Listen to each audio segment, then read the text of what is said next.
தெரியும், கடந்த சில நாட்களாக பார்த்துக்கிட்டு இருக்கிறீங்க. அரசியலில், பேப்பரில், டிவியில் நிறைய நீ பற்றி வருது. அது உங்களுக்கு கிளாரிஃபை பண்ணணும், பேசணும் அப்படிங்கிறதுக்காகத்தான். பாரதிய ஜனதா கட்சியில் ஆகஸ்ட் 25, 2020 டெல்லியில் இங்கே வந்து இணைஞ்சு தமிழகத்தில் தமிழக மக்களுக்காக ஒரு 6 ஆண்டு காலம் பணியாற்றுவதற்கு ஒரு பெரிய வாய்ப்பு, அது ஒரு பெரிய பாக்கியமாக நான் கருதுகின்றேன். இன்னைக்கு எந்த இடத்துல இணைஞ்சனோ அதே இடத்துல வந்து மரியாதையோடு, பண்போடு, அன்போடு என்னுடைய பாதை வேறு பாதையில் பயணம் செய்யணும். இலக்குகள் இன்னும் பெரிதாக இருக்கிறது. நிறைய மக்கள் இணைச்சு செயல்படணும். ஒரு புதிய அரசியலை, அடிப்படை கட்டமைப்பை மாற்றக்கூடிய அரசியலை உருவாக்க வேண்டும் என்கின்ற ஒரு எண்ணத்தோடு இன்னைக்கு வந்து ரொம்ப பண்போடு சொல்லிவிட்டு அதே இயக்கத்திலிருந்து வெளியே வருகின்றேன். இது தமிழர் பண்புன்னு கூட வச்சுக்கலாம். வெளியே சென்றாலும் கூட மரியாதையோடு சொல்லிவிட்டு செல்வது நம்முடைய பண்பு என்பதுதான் எனக்கும் இலக்கணமாக இருந்திருக்கிறது. இன்றிலிருந்து நம்முடைய ஒரு புதிய பாதை, ஒரு புதிய இயக்கம், ஒரு புதிய பொலிட்டிக்கல் மூமெண்ட், அடிப்படையிலிருந்து ஒரு புதிய பரிமாணத்தோடு, பார்வையோடு பார்க்கக்கூடிய ஒரு விதத்தில் தான் நம்முடைய மூமெண்ட்டை நம்ம ஆரம்பிக்கணும். நீங்கள் எல்லோரும் சேர்ந்து இணைஞ்சு அதை ஆரம்பிக்கணும் அப்படிங்கிறது என்னுடைய பெரிய ஆசைங்க. அதற்கு முன்பு சில விஷயத்தை சொல்லணும். என்னுடைய அரசியல் பாதை என்பது ரொம்ப வளைஞ்சு நெளிஞ்சு இங்கே வந்து உங்கள் முன்னாடி நின்றுட்டு இருக்கேன். இது ஈஸி பாத் கிடையாது. ஒரு கிராமத்தில் பிறந்து ஒரு சாதாரண குடும்பத்தில், விவசாய குடும்பத்திலிருந்து வந்து ஒரு காமன் மேன் அரசியலுக்கு வர்றதே நம்ம ஊரில் நாம் ஒதுங்கிக்குவோம், வரமாட்டோம். பட் அதே போல் என்னுடைய பாதையும் கூட 2009 கேப்டன் விஜயகாந்த் அவர்களுடைய கட்சியில் தேமுதிகவில் ஐஎம் லக்னோவில் படிக்கும் பொழுது ஒரு இன்டர்ன்ஷிப்பாக 3 மாத காலம் ஆரம்பித்து, அதன் பிறகு 10 ஆண்டு காலம் கழித்து பாரதிய ஜனதா கட்சியில் ஆரம்பித்து 6 ஆண்டுகள் பாரதிய ஜனதா கட்சியிலிருந்து இன்னைக்கு தனித்துவமாக நம்முடைய இயக்கத்தை மக்கள் முன்னாடி வைக்கணும். உங்கள் முன்னாடி வைக்கிறேன். 25 வயசில் எனக்கு அந்த இன்டர்ன்ஷிப் திரு விஜயகாந்த் அவங்ககிட்ட செய்கிறக்கு ஒரு பெரிய பாக்கியம். அன்னைக்கு அரசியல்னால் என்னன்னே தெரியாமல் ஒரு புதிய அரசியலை தமிழகத்தில் கொண்டு வர முடியுமான்னு யோசித்த தருணம். இன்னைக்கு வயது 42, கிட்டத்தட்ட 17 ஆண்டுகள் போராடிக்கிட்டே இருக்கிறேன். ஒரு புதிய பாதை உருவாக்க முடியுமா, ஒரு better politics for better society கொண்டு வர முடியுமா. அதே நேரத்தில் நிறைய யூகங்கள், நிறைய பேர் நிறையா சொல்கிறனால இதே டெல்லியில் ஆகஸ்ட் 24, 2020 பிஜேபியில் இணைய வரும்பொழுது சூப்பர் ஸ்டார் ரஜினிகாந்த் அவங்க எனக்கு ஃபோன் பண்ணாங்க. எனக்கும் அவருக்குமான நட்பு கிட்டத்தட்ட நான் பதவியிலிருந்து வந்த பிறகு ஒரு நட்பு. நிறைய அவர்கிட்ட பேசுவேன். அவருடைய அரசியல் பாதை எப்படி இருக்கணும் அப்படின்லாம் பேசியிருக்கேன்.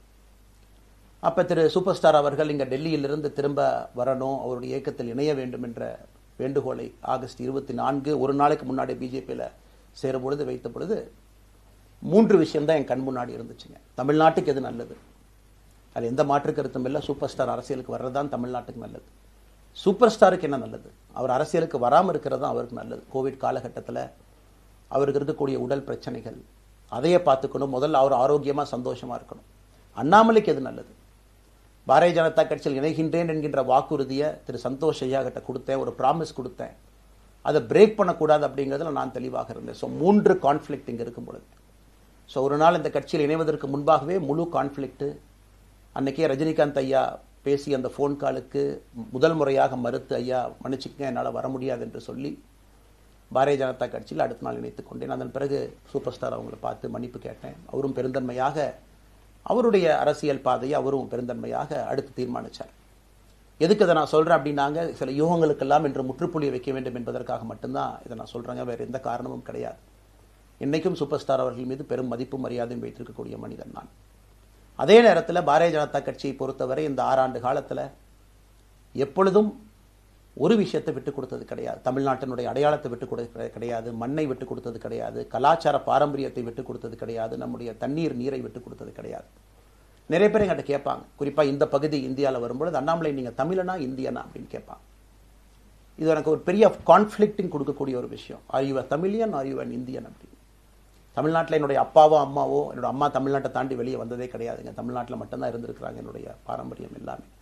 அப்பா ஒரு முறை தமிழ்நாட்டுக்கு வெளியே சின்ன வயசில் வந்துட்டு போயிருக்கிறாங்க. அங்கேயே ஆண்டு காலமாக இருந்து விவசாயம் செய்யக்கூடிய குடும்பம். எனக்கு முதல் வாய்ப்பு தமிழ்நாட்டை விட்டு வெளியே வந்து லக்னோவில் படிக்கிறதுக்கு, அதன் பிறகு டெல்லியில் இருப்பதற்கு, ஹைதராபாத்தில் 2 ஆண்டு காலம் ட்ரைனிங்கில் இருப்பதற்கு, அதன் பிறகு கர்நாடகாவில் 8-9 ஆண்டு காலம் IPS அதிகாரியாக பணி செய்வதற்கு. ஸோ இந்தியா முழுவதுமே கிட்டத்தட்ட அந்த 10-15 ஆண்டுகள் சுற்றிவிட்டேன். அதனால் நான் எப்போதுமே சொல்லுவேன், நான் ஒரு பெருமை மிகுந்த இந்தியன், ஒரு பாரம்பரிய தமிழன் என்கின்ற அடையாளத்தோடு எல்லாத்துக்கிட்டையுமே சொல்லுவேன். அது இந்த கான்ஃப்ளிக்ட் சில பேருக்கு ஒரு எட்டர்னல் கான்ஃப்ளிக்ட் ஆச்சு. இன்னைக்கு தமிழ்நாட்டினுடைய அரசியலும் கூட ஒரு பெருமை மிகுந்த தமிழனாக இருக்கணும் அப்படின்னா நான் ஒரு இந்தியன் என்று சொல்ல வேண்டிய அவசியம் இல்லை அப்படின்னு நிறைய கட்சிகள் அங்கே இருக்கிறாங்க. நான் எப்பொழுதுமே தொடர்ந்து சொல்லிக் கொண்டிருப்பது, இந்தியன் என்கின்ற அடையாளத்தோடு ஒரு பெருமை மிகுந்த தமிழனாகத்தான் எல்லா இடத்துலையும் இருக்கிறேன். அப்படித்தான் இந்த இயக்கத்திலும் இருக்கணும். நாம் ஆரம்பிக்கக்கூடிய இந்த இயக்கத்தில் உங்களோடு பயணம் செய்யணும். தமிழ்நாட்டினுடைய எந்த பிரச்சனையும் கூட முன்னிறுத்தி சமரசம் இல்லாத நம்முடைய தமிழ்நாட்டினுடைய வளர்ச்சியை நாம் எல்லோரும் கொண்டு போகணும். எத்தனையோ பிரச்சனைகள். நான் பாரதிய ஜனதா கட்சியில் இணைந்த பிறகு எல்லா தலைவர்களும் பெரும் ஒத்துழைப்பு தான். இருந்தும் தனியாக போகணும், உள்ளாட்சி தேர்தலில் தனியாக போகணும், தமிழ்நாட்டினுடைய அடையாளத்தோடு பாரதிய ஜனதா கட்சி இருக்கணும், தமிழ்நாட்டினுடைய அடையாளம் மிக முக்கியம் என்பதற்காகத்தான் அன்னைக்கு தலைவர் திரு ஜே பி நட்டா அவர்கள் நிறைய பேர்த்துக்கிட்ட பேசி நாம உள்ளாட்சி தேர்தல் தனியாக போகணும், அதே போலதான் லோக்சபா தனியாக போகணும். ஏதோ தனிப்பட்ட முறையில் எனக்கும் இன்னொரு கட்சிக்கும் பிரச்சனை இல்லைங்க. பாரதிய ஜனதா கட்சி ஒரு தமிழர் அடையாளத்தோடு களத்தில் இருந்தால் மட்டும்தான் அது தமிழர் நலத்தை முன்னிறுத்தக்கூடிய கட்சியாக இந்திய அடையாளத்தோடு இருக்க முடியும் என்கின்ற ஒற்றை நம்பிக்கை மட்டும்தான். டங்ஸ்டன் பிரச்சனையாக இருக்கட்டும், அதை கத்தி கூச்சல் போடாம அதை பொறுமையாக ஒரு இடத்திற்கும் சென்று நம்முடைய கட்சி அதை நம்ம சரி செஞ்சு கொடுத்தோம். மீத்தேன் ஹைட்ரோ கார்பன் திட்டமாக இருக்கட்டும், நிலக்கரி சுரங்கம் திட்டமாக இருக்கட்டும், எதாக இருந்தாலும் கூட, ஏன் மேகதாத்து அணையில் இன்னைக்கு கர்நாடகாவில் எப்படி டி.கே. சிவகுமார் அவர்கள் சொல்றாங்களோ அன்னைக்கு நாங்கள் அணை கட்டியே தீர்வோம் என்று சொன்ன பொழுது தமிழ்நாட்டினுடைய பாரதிய ஜனதா கட்சி கர்நாடகாவில் ஆட்சியில் இருந்த நம்முடைய பாரதிய ஜனதா கட்சியை அன்னைக்கு எதிர்த்து நாம உண்ணாவிரதம் தஞ்சாவூர்ல இருந்தோம். எப்பொழுதும் எந்த உரிமையும் விட்டு கொடுக்கல. அதே நேரத்தில் அந்த கான்ஃபிளிக்டை பொறுத்த வரைக்கும் கத்தி கூச்சல் போட வேண்டும் என்கின்ற அவசியம் இல்லை. பொறுமையாக பாந்தவியமா பேசி நம்ம உரிமையை விட்டு கொடுக்காம செயலாற்ற முடியும் என்பதை ஒரு நாளும் கூட எனக்கு கிடைத்த பொறுப்புக்கள்ல உங்களுக்கு நான் அதை காட்டிக்கிட்டே தான் வந்திருக்கேன். அதனால இன்னைக்கு திரு மோடி ஐயா அவர்கள் மீது மிகப்பெரிய ஒரு மரியாதை வைத்திருக்கக்கூடிய மனிதன், நாட்டினுடைய பிரதமர், இந்த நாட்டை பாதுகாத்து கொண்டிருக்கக்கூடிய மனிதர். ஆனா ஒரு லெவல் வரும் பொழுதுங்க, இந்த சின்ன சின்ன பிரச்சனைகள் அப்படியே சேர்ந்து வரும் பொழுது தொடர்ந்து நாமும் அவர்களுக்கு பிரச்சனையாக இருக்கக்கூடாது. ஒரு பிரச்சனையை எடுத்துட்டு போய் இங்க பாருங்க இந்த பிரச்சனை, இந்த பாருங்க இந்த பிரச்சனை, இந்த பாருங்க அந்த பிரச்சனை, ஒரு அளவுக்கு தாங்க நம்ம சொல்ல முடியும். அதனாலதான் பொறுமையாக பாரதிய ஜனதா கட்சியினுடைய முக்கிய தலைவர்களை பார்த்து மிக பொறுமையாக, இது இன்னைக்கு கான்வர்சேஷன் 3 நாளா நடக்கலைங்க.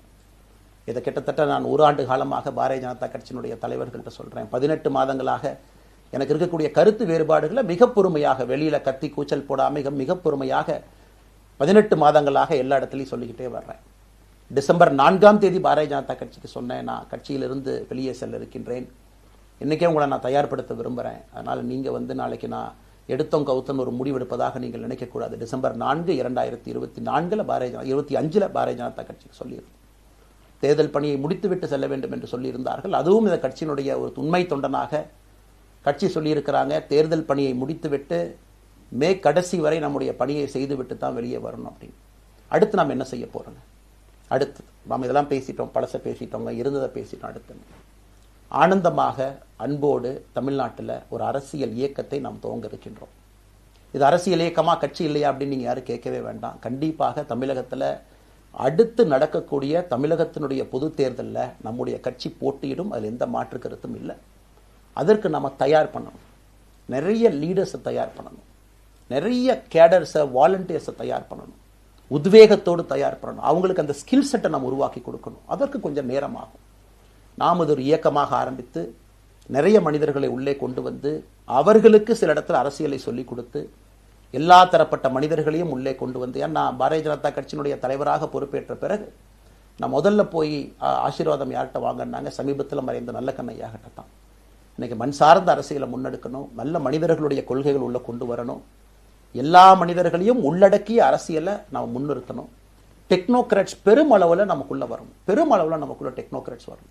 இன்னைக்கு அமெரிக்கா போறோம், யூரோப் போறோம், அங்கே போய் நமக்கே எவ்வளவு பெருமையா இருக்கு. ஒரு மிகப்பெரிய நிறுவனம் நிவிடியா எடுத்துக்கங்க, மைக்ரான் எடுத்துக்கங்க, சாம்சங் எடுத்துக்கங்க, இன்டெல் எடுத்துக்கங்க, அங்க இருக்கக்கூடிய இன்ஸ்டாகிராம், ஃபேஸ்புக், கூகுள், ஆல்பபெட் பார்க்கும் பொழுது வைஸ் பிரசிடென்ட் பார்த்தீங்கன்னா ஒரு தமிழன் அங்கே உட்கார்ந்துருக்கிறான். இந்தியன் என்கின்ற அடையாளத்தோடு அங்கே ஒரு தமிழன் அமர்ந்திருக்கின்றார்.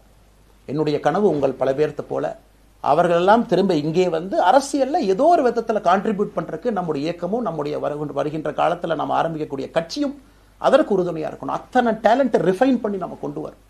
தமிழ்நாட்டினுடைய வளர்ச்சிக்கு எல்லோரையும் நாம பயன்படுத்தணும்.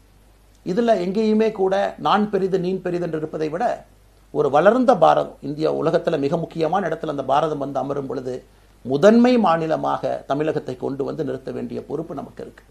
அதற்கு நம்முடைய பொலிட்டிக்கல் கிராமர், பொலிட்டிக்கல் லாங்குவேஜ் எல்லாமே நம்ம மாற்றணும்.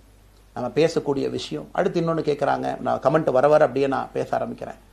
தமிழ்நாட்டில் இன்னைக்கு ஒரு அரசியல் கட்சி வேணுமான்னு கேட்டீங்கன்னா கண்டிப்பாக வேணும், அதில் எந்த மாற்று கருத்தும் இல்லை. காரணம், ஒரு கடைக்கு போய் நாம் ஒரு டூத் பேஸ்ட்டோ ஒரு அரிசியோ ஒரு பருப்போ வாங்கினா கூட 10 கடை ஏறி இறங்கி எங்கள் அம்மா அதெல்லாம் பார்த்து விலையை பார்த்து தரத்தை பார்த்து பொருளை பார்த்து அத்தனை முறை வாங்கித்தான் பார்ப்பேன். ஏன்னா அது நம்ம உடம்புக்குள்ளே போகிற விஷயம். ஆனால் அரசியல் கட்சி இன்னைக்கு எத்தனையோ கட்சிகள் இருந்தாலும் கூட என்னுடைய நம்பிக்கை, நம்முடைய நம்பிக்கை, வருகின்ற காலத்தில் நம்முடைய அரசியல் இயக்கம் கட்சியாக மாறும் பொழுது மக்கள் அந்த தரத்தை பிரித்து பார்ப்பார்கள். தலைவர்கள் எப்படிப்பட்டவர்கள்? நாம எல்லோருமே காமன் மேன் பொலிட்டீஷியன்ஸ், பக்கத்து வீட்டுக்காரங்க மாதிரி தான் மக்கள் நம்மளை பார்க்க போறாங்க. தூரத்திலிருந்து நாம் கை காட்ட போவது கிடையாது. ஏன்னா நாம் யாரும் அப்படிப்பட்ட குடும்பத்திலிருந்து வரவில்லை, அப்படிப்பட்ட வளர்ப்பு நமக்கு இல்லை, நாம் யாரும் அப்படி இல்லை, தமிழனுடைய கலாச்சாரமும் பண்பாடும் இல்லை. அதெல்லாம் கூட நம்முடைய அரசியல்ல முதல் நாள்ல இருந்து கல்ட் பாலிடிக்ஸ்லேருந்து நம்ம வெளியே வரணும். அரசியல் மாற்றம்னு சொல்றாங்க, ஆனால் அதே கல்ட் பாலிடிக்ஸ். நாம் அதில் இருக்க போறது இல்லை. கல்ட் பாலிடிக்ஸ்லேருந்து வெளியே. அண்ணாமலை என்ன பிறந்த நாளா 10 பேர் கொண்டாடணுமா? அதனால தான் நம்ம பிறந்த நாள் அன்னைக்கு எதுவுமே நம்ம செய்யல. என்னுடைய பிறந்தநாள் என்பது உங்கள் பிறந்தநாளை போல ஒரு நாள். நான் அரசியல் வருவதை என் பிறந்தநாளை எப்பவுமே கொண்டாடினது கிடையாது. அரசியல் வந்ததுக்காக சில பேர் போஸ்ட் அடிச்சு ஒட்டுறான். அந்த கலாச்சாரத்தையும் உடைக்க வேண்டும் என்பதற்காகத்தான் நேற்று நாம் எதுவுமே பேசலைங்க, இன்னைக்கு நம்ம பேசுறோம். இந்த கல்ட் பாலிடிக்ஸ்ல இருந்து வெளியே வரணும், ஒரு காமன் மேன் பாலிடிக்ஸை முன்னிறுத்தணும், சமரசம் இல்லாத கொள்கை இருக்கக்கூடிய இயக்கமாக அது கட்சியாக முன்னாடி வரணும். அவ்வளவு குவாலிட்டியான லீடர்ஸை நம்ம பில்ட் பண்ணணும். ஒரு முதலமைச்சர் தமிழகத்தை மாற்ற முடியுமான்னு கேட்டீங்கன்னா கண்டிப்பா முடியாது. முதலமைச்சர் இருக்கக்கூடிய 35 கேபினெட் அமைச்சர்கள் மாற்ற முடியுமான்னு கேட்டா கண்டிப்பா முடியாது. 234 சட்டமன்ற உறுப்பினர்கள் மாற்ற முடியுமான்னு கேட்டா முடியாது. 39 பாராளுமன்ற உறுப்பினர்கள் மாற்ற முடியுமான்னு கேட்டீங்கன்னா முடியாதுங்க. அவர்களோடு உள்ளாட்சி பிரதிநிதிகளாக இருக்கக்கூடிய கிட்டத்தட்ட 30,000க்கும் மேற்பட்ட பிரதிநிதிகள், பஞ்சாயத்து தலைவரிலிருந்து ஆரம்பித்து கவுன்சிலரிலிருந்து ஒரு கார்பரேஷன் கவுன்சிலரிலிருந்து மேயரிலிருந்து, நம்முடைய நோக்கம் எல்லா இடத்துலையும் கிளீன் பாலிடிக்ஸ் கொண்டு வரும், எல்லா இடத்துலையும் கிளீன் கவர்னன்ஸ் கொண்டு வரும், எல்லா இடத்துலையும் ஹானஸ்ட், எஃபிஷியன்ட், கேபபிள், வேலையை செய்து முடிக்கக்கூடிய திறன் படைத்த தலைவர்கள் அங்கே கொண்டு வந்து வைக்கணும். அதே நேரத்தில் பாலிடிக்ஸ் என்பது ஒரு ஃபேமிலிக்கு மட்டுமல்ல, தொடர்ந்து நாம மட்டும் இருப்போம் அப்படி இல்லைங்க. நம்ம இயக்கம் கட்சியாக மாறும் பொழுது உங்கள்கிட்டலாம் பேசி நம்ம டேர்ம் லிமிட் கொண்டு வரோம்.